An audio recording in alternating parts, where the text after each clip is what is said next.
السلام علیکم گیلانی فورم پر خوش آمدید ناظرین، آج سے تقریباً 100 برس پہلے ایک انگریز ماہر اثاری قدیمہ نے مشرق وسطی میں عرب خلافت کے قیام کا سنہرا سپنا دیکھا۔ یہ ایک عجیب و غریب بات تھی، مگر وہ انگریز اپنے اس انوکھے خواب کو عملی تعبیر دینے نکل کھڑا ہوا۔ اس انگریز کا نام ٹی لارنس تھا، جو دنیا بھر میں لارنس آف عربیہ کے عرف سے زیادہ جانا گیا۔ ٹی لارنس کا یہ خواب شرمندہ تعبیر نہ ہو سکا، کیونکہ اس کی اپنی برطانوی حکومت نے فرانسیسیوں اور روسیوں کے ساتھ مل کر عرب علاقے ہتھیانے کا خفیہ پروگرام بنا لیا۔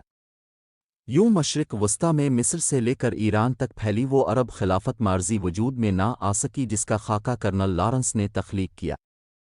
تاریخ عیاں کرتی ہے کہ 100 برس قبل یورپی استعمار نے عثمانی ترک خلافت مٹانے کی خاطر عرب خلافت کی بنیاد رکھنے کا فیصلہ کیا تھا۔ یورپی استعمار نے پھر جوتی درتی سازشیں کیں، ان کی داستان بہت عبرت اثر ہے۔ ناظرین، جب بھی مسلمان اتحاد و یگانگت چھوڑ کر تقسیم ہوئے، ذلت و زوال کے گڑھوں میں جا گرے۔ شروع میں یورپی استعمار نے عثمانی ترک خلافت ختم کرنے کے لیے عربوں کو سہانے سپنے دکھائے، لیکن جوں جوں کامیابی نزدیک آئی، اس نے مشرق وسطی پہ قبضہ کرنے کا تہیہ کر لیا۔ وہ یوں کہ نئی عرب ریاستیں تشکیل دے کر وہاں کٹ پتلی حکمران بٹھا دیے جائیں۔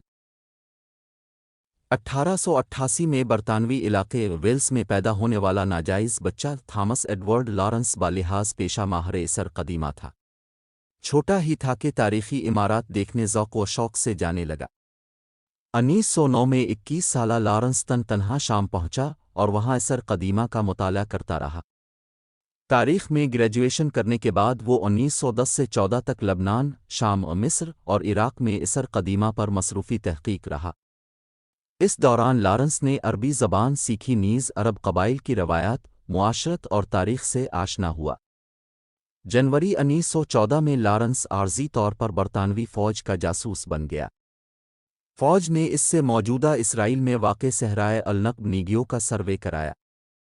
عثمانی ترک فوج اسے پار کر کے مصر پر حملہ آور ہو سکتی تھی، جہاں انگریزوں نے قبضہ کر رکھا تھا۔ اس زمانے میں مصر کو چھوڑ کر بیشتر مشرق وسطی، شام، عراق، اردن، سعودی عرب، لبنان اور اسرائیل عثمانی ترکی خلافت میں شامل تھا۔ جولائی 1914 میں پہلی جنگ عظیم چھڑ گئی۔ اس میں جرمنی اور عثمانی ترکی اتحادی تھے، جن کا برطانیہ و فرانس سے مقابلہ ہوا۔ برطانوی اور فرانسیسی اتنے طاقتور نہیں تھے کہ وہ مشرق وسطی میں لشکر کشی کر دیتے، لیکن انگریز جانتے تھے مشرق وسطی میں بیٹھے ترک بحر ہند میں برطانوی تجارت کی ناکہ بندی کر کے برٹش ایمپائر کو معاشی طور پر تباہ کر سکتے ہیں۔ اس لیے مشرق وسطی میں ترکوں کے خلاف جنگ چھیڑنا اشد ضروری ہو گیا۔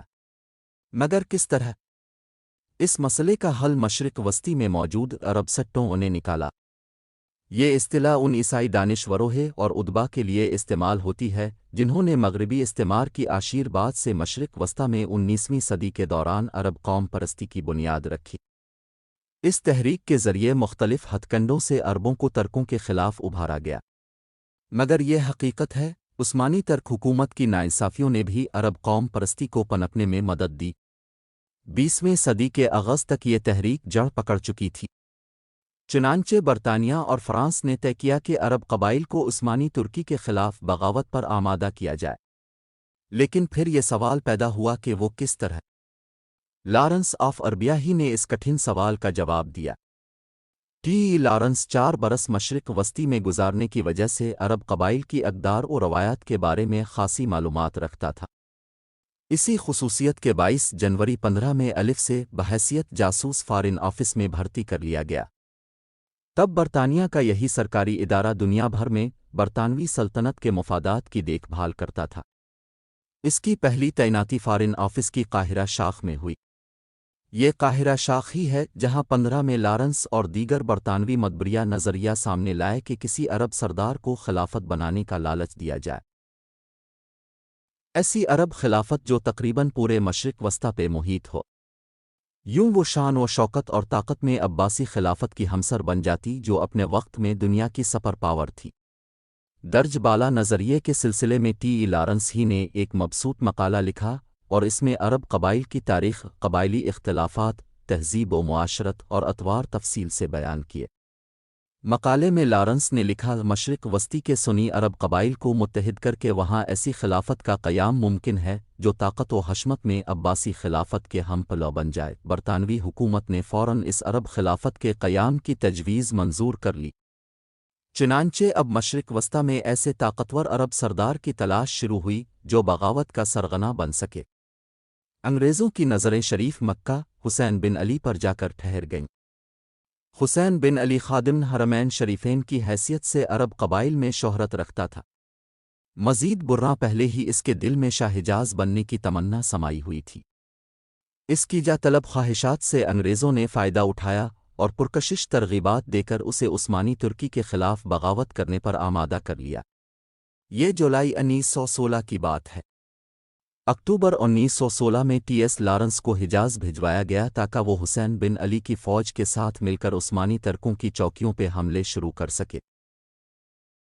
تب تک وہ کیپٹن بن چکا تھا۔ عرب بغاوت میں کرنل لارنس کا اہم کردار یہ ہے کہ اس نے حسین بن علی اور اس کے بیٹے شہزادہ فیصل کو قائل کر لیا کہ وہ برطانوی جنگی حکمت عملی کے مطابق عمل کریں۔ اس حکمت عملی پہ چلتے ہوئے باغی عرب قبائل چھاپہ مار کارروائیاں کرنے لگے اور ترکوں سے براہ راست مقابلہ نہیں کیا گیا۔ جلد ہی حجاز اور نجد کے کئی قبائل شریف مکہ سے آن ملے۔ انہوں نے حجاز ریلوے کو سخت نقصان پہنچایا جس سے ترک فوج کو سپلائی ملتی تھی۔ سپلائی کٹنے سے عرب شہروں میں مورچہ بند ترک فوج محصور ہو گئی۔ برطانیہ نے شریف مکہ کی عرب فوج کو جدید اسلحہ دیا اور مالی امداد بھی دی۔ آنے والے 2 برس میں ٹی ایس لارنس کی رہنمائی میں اس عرب فوج نے حجاز و نجد میں کئی اہم قلعے ترکوں سے ہتھیا لیے۔ ان کامیابیوں کی بدولت وہ عرب فوج کے کمانڈر شہزادہ فیصل کا دست راست اور لیفٹیننٹ کرنل بن گیا۔ دلچسپ بات یہ کہ جب مشرق وسطی میں کرنل لارنس عربوں کے ساتھ مل کر ترکوں سے نبرد آزما تھا تو برطانیہ، فرانس اور روس کی حکومتیں جنگ عظیم میں کامیابی یقینی دیکھ کر مشرق وسطی کے حصے بکھرے کرنے کا معاہدہ تیار کرنے لگیں۔ نومبر 1916 سے معاہدے پر بات چیت شروع ہوئی اور وہ مئی 1916 میں پاہی تکمیل تک پہنچ گیا۔ تاریخ میں یہ معاہدہ اور سائکس پیکوٹ معاہدہ کے نام سے مشہور ہوا۔ اس معاہدے کی روح سے موجودہ عراق، کویت، اردن اور اسرائیل کے علاقے انگریزوں کے حصے میں آئے۔ لبنان، شام اور شمال مشرقی ترکی فرانسیسیوں کو ملے جبکہ استنبول سمیت بقیہ سارا ترکی روسیوں کو مل گیا۔ مغربی مورخین کا دعویٰ ہے کہ کرنل لارنس سائکس پیکوٹ معاہدے سے بے خبر تھا۔ جب اواخر 1918 میں مشرق وسطی میں ترک فوج کو شکست ہوئی تو پھر اسے معاہدے کا علم ہوا۔ اس کی بابت جان کر قدرتاً حسین بن علی کے علاوہ کرنل لارنس کو بھی بہت صدمہ پہنچا۔ برطانوی حکمران اب ہرگز نہیں چاہتے تھے کہ مشرق وسطی میں طاقتور عرب خلافت کا قیام عمل میں آئے۔ یوں عرب طاقت پا کر علاقے میں برطانوی تجارتی و معاشی مفادات کے لیے خطرہ بن جاتے۔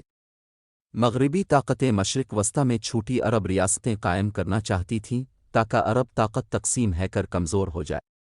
مزید برآں برطانوی حکومت کا ایک بااثر رکن وزیر خزانہ ڈیوڈ لارڈ جارج جو بعد ازاں وزیر اعظم بھی بنا، انتہا پسند عیسائی تھا۔ ان عیسائیوں کو آج کل عیسائی صہیونی کہا جاتا ہے۔ یہ عیسائی سمجھتے ہیں کہ یہود ہی فلسطین کے اصل مالک ہیں اور یہ کہ مسجد اقصیٰ کی شہادت کے بعد جب ہیکل سلیمانی تعمیر ہوگا تب ہی حضرت عیسیٰ زمین پہ نزول کریں گے۔ دسمبر 1916 میں یہی ڈیوڈ لائٹ جارج برطانوی وزیر اعظم بن بیٹھا۔ اس نے پھر صہیونی رہنماؤں سے وعدہ کیا کہ فلسطین میں انہیں ایک علیحدہ وطن اسرائیل دیا جائے گا۔ نومبر 1917 میں ہونے والا اعلان بالفور اسی وعدے کی عملی شکل ثابت ہوا۔ پہلی جنگ عظیم میں حسب توقع عثمانی ترکوں کو شکست ہوئی اور ان کی خلافت سمٹ کر ترکی تک محدود ہو گئی۔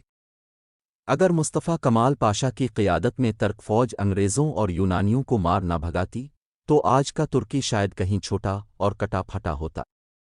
الفادیر یورپیوں سے دھوکہ کھا کر حسین بن علی سخت غصے میں تھا۔ برطانوی حکومت نے اپنے حقیقی منصوبے پہ عمل درآمد کرتے ہوئے اس کے بڑے بیٹے عبداللہ کو اردن جبکہ دوسرے فرزند فیصل کو عراق کا بادشاہ بنا دیا۔ بظاہر اس اقدام سے یہ دکھایا گیا کہ برطانیہ نے عربوں سے کیے گئے اپنے وعدے کا پاس رکھا، اسے کہتے ہیں مکارانہ سیاست۔ ترکوں کے خلاف بغاوت کرنے والے شریف مکہ کا انجام اچھا نہیں ہوا۔ وہ 1925 تک ہی شاہ حجاز رہ سکا۔ ابن سعود نے اس کی حکمرانی کا خاتمہ کر دیا۔ برطانوی اب ابن سعود کی حمایت کر رہے تھے۔ الفادیر عراق میں 1958 میں فوج نے شہزادے فیصل کی اولاد کی حکومت کا تختہ الٹ دیا۔ اب صرف آرڈن میں حسین بن علی کے وارث بادشاہ بنے بیٹھے ہیں۔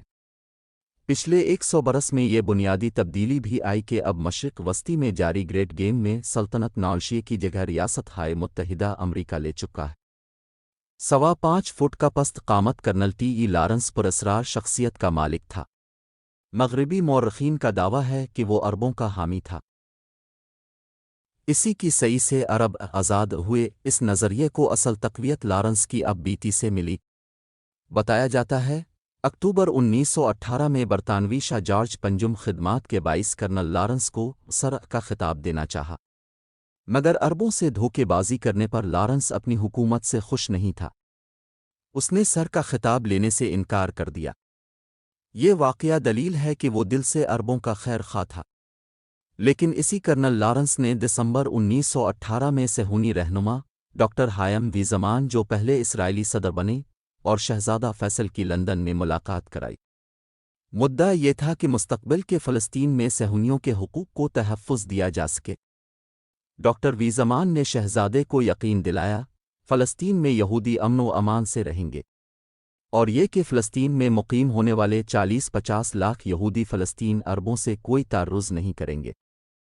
اس پر شہزادہ فیصل نے صہیونی رہنما کو اپنے بھرپور تعاون کا یقین دلایا۔ یاد رہے، اس وقت شہزادہ یہی سمجھے بیٹھا تھا کہ فلسطین کرنل لارنس کی تجویز کردہ عرب خلافتوں میں شامل ہوگا۔ درج بالا واقعہ اشارہ کرتا ہے کہ کرنل لارنس عربوں کا دوست نہیں تھا، بلکہ باحیثیت جاسوس وہ اپنے ملک کے مفادات کو ہر ممکن تحفظ دیتا رہا۔ نیز اس نے اپنی اب بیتی میں خود کو تو ہیرو دکھایا، جبکہ عرب پسماندہ، جھگڑالو اور اجٹ دکھائے گئے۔ یہ امر لارنس کا تعصب عیاں کرتا ہے۔ کرنل لارنس کی ایک خاص بات یہ ہے کہ اس نے کبھی رسمی جنگی تربیت نہیں پائی، تاہم اس نے کئی مارکوں میں عرب گوریلوں کی رہنمائی کی۔ موٹر سائیکل تیز چلانے کا شوقین تھا۔ یہی شوق مئی 1935 میں اس کی جان لینے کا سبب بن گیا۔ وہ 100 میل فی گھنٹہ کی رفتار سے بائک بھگا رہا تھا کہ 2 بچوں کو بچاتے بچاتے گرا اور شدید زخمی ہے کر 6 دن بعد چل بسا۔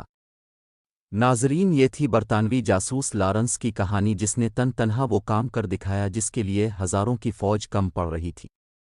اگلی ویڈیو تک کے لیے اجازت دیں۔ خدا حافظ۔